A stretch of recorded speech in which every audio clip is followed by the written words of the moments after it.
সলিমুল্লাহ মুসলিম হলে নতুন ভবন নির্মাণ করা, voice of arts, voice of FBS, voice of social science, এই ক্লাবগুলোর প্রত্যেকটা শাখা হচ্ছে আমরা সলিমুল্লাহ মুসলিম হলে স্থাপন করব। এই ডাকসুর মাধ্যমে যারা নির্বাচিত হয়ে আসবে তাদেরকে সাথে নিয়ে পরবর্তী ডাকসু নিশ্চিত করার জন্য যতটুকু কাজ করা দরকার, সেটা বিশ্ববিদ্যালয় পর্যায়ে আন্দোলন, সেই কাজগুলো হচ্ছে আমরা করব। আসলে ডাকসু ঢাকা বিশ্ববিদ্যালয়ের অন্যতম একটা ছাত্রদের অধিকার আদায়ের প্ল্যাটফর্ম, বলা যায় যে মূল প্ল্যাটফর্ম। একটা সময় আমরা দেখেছি যে ডাকসু থেকে বের হওয়া নেতৃবৃন্দ বাংলাদেশকে নেতৃত্ব দিয়েছে, ডাকসু থেকে বের হওয়া নেতৃবৃন্দ মুক্তিযুদ্ধে নেতৃত্ব দিয়েছে, যার পরিপ্রেক্ষিতে আমরা এই সুন্দর বাংলাদেশ পেয়েছি। তো একটা সময় নিয়মিত ডাকসু হতো, পরবর্তীতে দেখেছি যে 71 সালের পরে, বিশেষ করে 90 সালের পরে সর্বশেষ ডাকসু হয় 90 সাল, এবং তারও সর্বশেষ 2019 সাল। তো এরপরে আসলে ক্ষমতাসীন দলের যারা থাকতো তারা আসলে কোনোভাবেই ডাকসুটাকে হতে দিতে চাইতো না, এর ভয় পেত। অর্থাৎ তারা শিক্ষার্থীদের যে ভয়েসকে তারা সবসময় ভয় পেত তাদের ক্ষমতার জন্য। এই ভয়ের যে পাওয়া পেয়ে তারা যে ডাকসুটা হতে দিত না, তার জন্যই আসলে দেখেছি আমরা যে শেখ হাসিনার ফ্যাসিবাদ 15 বছর পর্যন্ত আমাদের উপর ঝেঁকে বসেছিল। যাই হোক, সর্বশেষ 19 সালে ডাকসু হয়।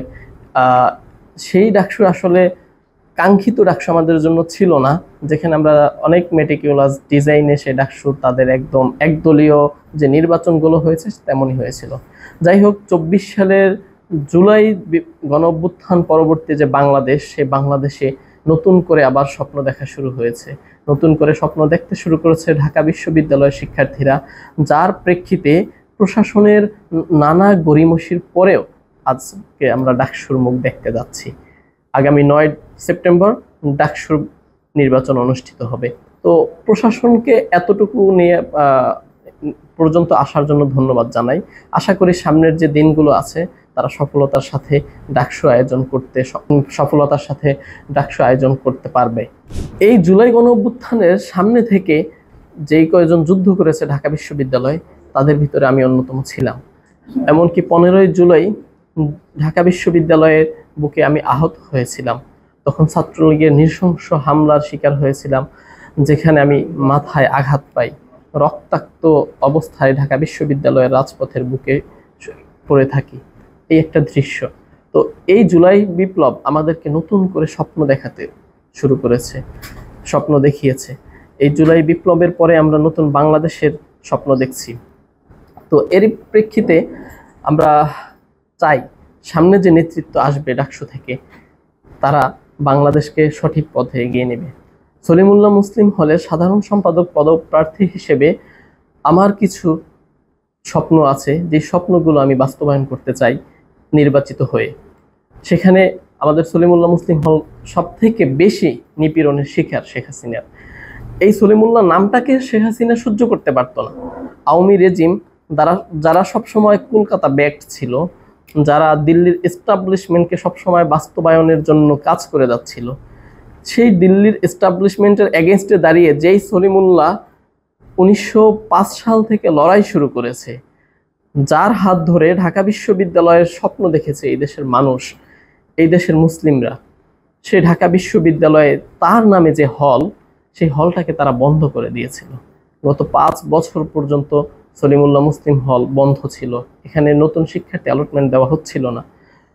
এই জুলাই বিপ্লব আমাদের সলিমুল্লাহ মুসলিম হলের জন্য নতুন দ্বার উন্মোচন করেছে।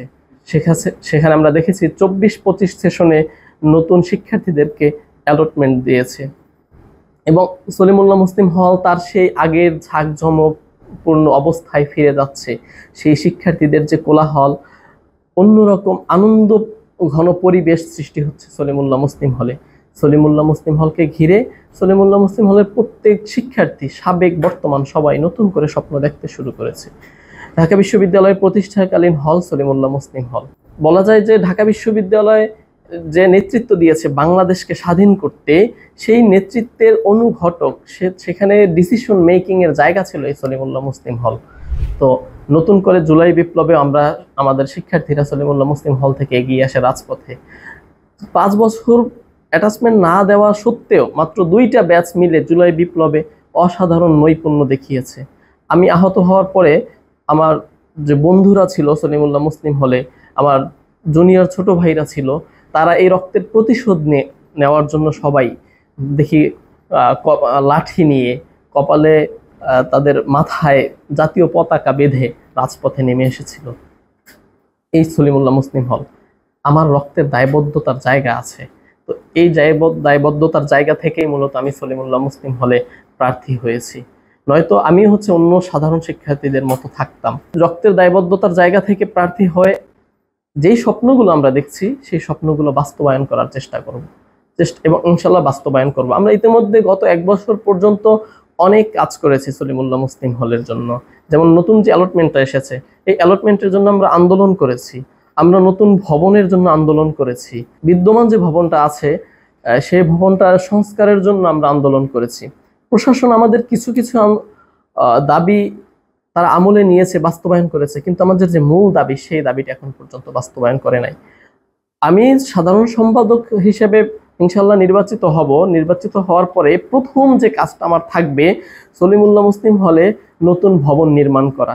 এই নতুন ভবন নির্মাণের জন্য হল প্রশাসনের সহযোগিতায় ঢাকা বিশ্ববিদ্যালয়, অ্যালামনাই এবং রাষ্ট্রের যতদূর পর্যন্ত আমাদের নেগোসিয়েশনের জন্য যেতে হয় আমরা ততদূর পর্যন্ত ইনশাল্লাহ যাব। সলিমুল্লাহ মুসলিম হলে নতুন ভবন হওয়াটা এই মুহূর্তে আসলে ঢাকা বিশ্ববিদ্যালয়ের জন্য প্রয়োজন। ঢাকা বিশ্ববিদ্যালয়ের প্রত্যেকটা হলে প্রায় এক্সটেনশন বিল্ডিং তৈরি হয়েছে, অথচ সলিমুল্লাহ মুসলিম হলে অনেক বেশি জায়গা থাকা সত্ত্বেও এই জায়গাটা বিল্ডিংটা হয় নাই। এবং এটাও জেনে থাকবেন যে একটা মাস্টার প্ল্যানে প্রায় সেখানে 3000 কোটি টাকা ঢাকা বিশ্ববিদ্যালয় পেয়েছে। সেখানে বিগত রেজিম যে হাসিনা, স্বৈরাচারী হাসিনা, সেই ঢাকা সলিমুল্লাহ মুসলিম হলকে সেই মাস্টার প্ল্যানের অংশ বানায় নাই। অর্থাৎ তারাই আসলে হলটাকেই বা সলিমুল্লাহ নামটাকে ইতিহাস থেকে মুছে দিতে চেয়েছে। আমরা 5 আগস্টের পরে নতুন করে আবার সেটা রিভাইভ করার চেষ্টা করছি। ইনশাল্লাহ এইটা থাকবে প্রথম কাজ। দ্বিতীয়ত, আমরা শুধু এই বিপ্লবের চেতনায় শুধু বিপ্লবী কাজকর্মই করব না, আমাদের আসলে এখন বিজ্ঞান ও প্রযুক্তির সময়ে শিক্ষার্থীদেরকে অনেক বেশি দক্ষ হতে হয়, অনেক বেশি তাদের অপটিমাইজড হতে হয়। এই জায়গাটায় আমরা চেষ্টা করব যে শিক্ষার্থীরা যাতে আধুনিক বিশ্বের সাথে তাল মিলিয়ে নিজেকে সবথেকে যোগ্য একজন প্রার্থী হিসেবে বিশ্বের ময়দানে, এই চাকরির বাজারে পুরো বিশ্বের সাথে প্রতিযোগিতার জন্য নিজেদেরকে উপযুক্ত করে তুলতে পারে। এর জন্য সলিমুল্লাহ মুসলিম হলে একটা কম্পিউটার ল্যাব স্থাপন করব। আমি নিজে ইনফরমেশন সায়েন্স অ্যান্ড লাইব্রেরি ম্যানেজমেন্টের স্টুডেন্ট, সেখানে কম্পিউটার ল্যাবে আমি কাজ করি। তো আমি আসলে এটার গুরুত্বটা জানি। আমাদের ঢাকা বিশ্ববিদ্যালয়ে অসংখ্য শিক্ষার্থী আছে যারা অনার্স মাস্টার্স শেষ করে, কিন্তু এই বেসিক যে জিনিসটা প্রত্যেকটা চাকরির ক্রাইটেরিয়া যে কম্পিউটার লার্নিংটা থাকে, এটা অনেকে এই সুযোগটা পাচ্ছে না। সেটা অর্থনৈতিক কারণে, আমাদের অবকাঠামোগত কারণে তারা এটা শেখার সুযোগ পাচ্ছে না, যার জন্য তারা চাকরির বাজারে পিছিয়ে যাচ্ছে। আমি সলিমুল্লাহ মুসলিম হলে একটি কম্পিউটার ল্যাব স্থাপন করব। এই কম্পিউটার ল্যাব স্থাপন করার শুধু এখানেই থেমে থাকবো না, সেখানে একটা ফটোকপি মেশিন দিব, যাতে করে প্রায় 5 থেকে 600 শিক্ষার্থী, এবং আমরা বিশেষ করে পরবর্তী সেশনে আরও শিক্ষার্থী আসবে, তারা এই ফটোকপি মেশিনটা ব্যবহার করে তাদের দৈনন্দিন যে প্রেজেন্টেশন, রিপোর্ট, এই জিনিসগুলো তারা প্রিন্ট আউট করতে পারে, তাদের প্রেজেন্টেশনটা তৈরি করতে পারে। এরপরে আমি এই আগামী 1 বছরে সলিমুল্লাহ মুসলিম হলে থাকা সব শিক্ষার্থীদেরকে প্রাথমিক যে বেসিক কম্পিউটার প্রশিক্ষণ সেটা দিব। এই বেসিক কম্পিউটার প্রশিক্ষণের মাধ্যমে তাদেরকে আসলে জায়গায় দক্ষ করে তুলবো। যেভাবে সলিমুল্লাহ মুসলিম হল ইতিহাসে দেখেছি যে বাংলাদেশকে নেতৃত্ব দিয়েছে, এখান থেকে অসাধারণ সব মানুষ বেরিয়ে আসছে, ভবিষ্যতেও যাতে তারা আধুনিক দুনিয়ায় নিজেকে সব থেকে যোগ্য হিসেবে গড়ে তুলতে পারে সেই ব্যবস্থা ইনশাল্লাহ করব। দেখা যায় যে অনেক হলে আপনার ওয়াশিং মেশিন আছে, কিন্তু আমরা বারবার আবেদন করার পরেও ওয়াশিং মেশিন স্থাপন করেনি প্রশাসন আমাদের হলে। এখন নতুন শিক্ষার্থী আসছে, তাদেরকে সাথে নিয়ে আমরা সলিমুল্লাহ মুসলিম হলে পর্যাপ্ত পরিমাণে ওয়াশিং মেশিন স্থাপন করব।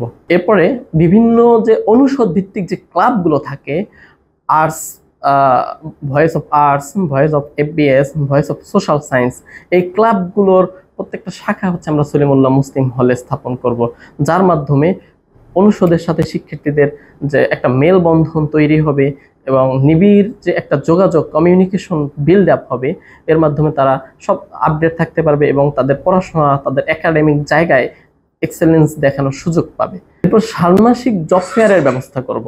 ষান্মাসিক জব ফেয়ারের মাধ্যমে আমি সলিমুল্লাহ মুসলিম হল ডিবেটিং ক্লাবের প্রেসিডেন্ট হিসেবে লাস্ট কিছুদিন আগে অ্যাডভোকেট শাহাদাত ভাই, উনি আমাদের হলের সিনিয়র ছিলেন, তার মাধ্যমে হচ্ছে আমরা একটা ক্যারিয়ার গাইডলাইন সেশন করেছিলাম, কিন্তু পর্যাপ্ত লজিস্টিকের অভাবে এটা আমরা হচ্ছে কন্টিনিউ করতে পারছি না।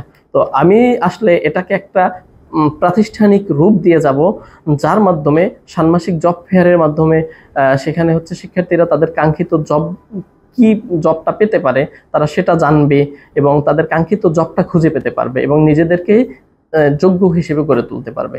অনেক শিক্ষার্থী দেখা যায় বিদেশে পড়াশোনা করতে চায় কিন্তু ভালো গাইডলাইন পায় না। ইতিমধ্যে আমাদের হলের যে সিনিয়র কিছু ভাইয়ের হচ্ছে বিদেশে পড়ার জন্য গাইডলাইন হিসেবে তাদের কাউন্সিলিং যে ফার্ম আছে, কনসালটেন্ট ফার্মের মাধ্যমে হচ্ছে তারা বিদেশে পাঠায়। তো তাদের সাথে হচ্ছে কথা হয়েছে যে তারা হচ্ছে সলিমুল্লাহ মুসলিম হলের শিক্ষার্থীদেরকে যে সার্বক্ষণিক সেবা দানে তারা প্রস্তুত, শুধু আমাদেরকে সেই সুযোগটা করে দিতে হবে।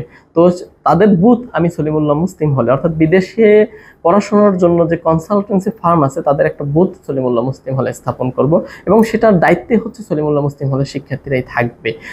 এরপরে সব থেকে বড় বিষয় হচ্ছে হল রাজনীতি। আমরা দেখেছি যে গত 17ই আগস্ট হল রাজনীতি বন্ধ করে দিয়েছে, কিন্তু কিছু কিছু সংগঠন আবার হল রাজনীতি শুরু করার জন্য হচ্ছে উঠে পড়ে লেগেছে।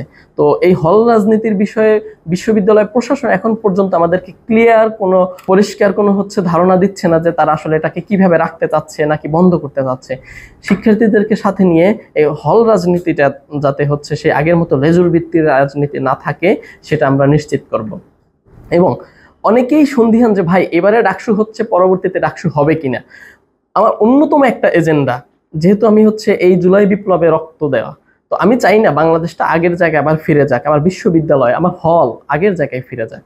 ডাকসুর পরে আমাদের অন্যতম একটা আন্দোলন থাকবে, সামাজিক আন্দোলন। ঢাকা বিশ্ববিদ্যালয়ে অন্য হলগুলো যারা নির্বাচিত হবে তাদের সাথে মিলে পরবর্তী ডাকসুটা যাকে নিশ্চিত করে যেতে পারে, এই ডাকসুর যে মেম্বাররা আছে তারা এই ডাকসুর মাধ্যমে যারা নির্বাচিত হয়ে আসবে তাদেরকে সাথে নিয়ে পরবর্তী ডাকসু নিশ্চিত করার জন্য যতটুকু কাজ করা দরকার সেটা বিশ্ববিদ্যালয় পর্যায়ে আন্দোলন, সেই কাজগুলো হচ্ছে আমরা করব। শিক্ষার্থীদের হঠাৎ বিভিন্ন সমস্যা দেখা দেয়। এই সমস্যাটা দেখা হতে পারে তাদের অসুস্থতা, ফাইন্যান্সিয়াল অবস্থা, পারিবারিক যে সমস্যাগুলো, অথবা হঠাৎ কোনো বিপদে পড়া। এই হঠাৎ বিপদে পড়ার জন্য হচ্ছে আমরা একটা কুইক রেসপন্স টিমের মতো তৈরি করব, যেখানে হচ্ছে শিক্ষার্থীদের এই তাৎক্ষণিক সমস্যা, সেখানে এই তাৎক্ষণিক সমস্যাগুলো হচ্ছে সমাধান করা হবে। এবং এই কুইক রেসপন্স টিমে হলের শিক্ষার্থীরাই, এবং এটাকে যদি প্রয়োজন পড়ে এই আইডিয়া নিয়ে বিশ্ববিদ্যালয়ে কেউ কাজ করতে চায় তখন পুরো বিশ্ববিদ্যালয় কেন্দ্রিক হচ্ছে সেখানে কুইক রেসপন্স টিম কাজ করবে।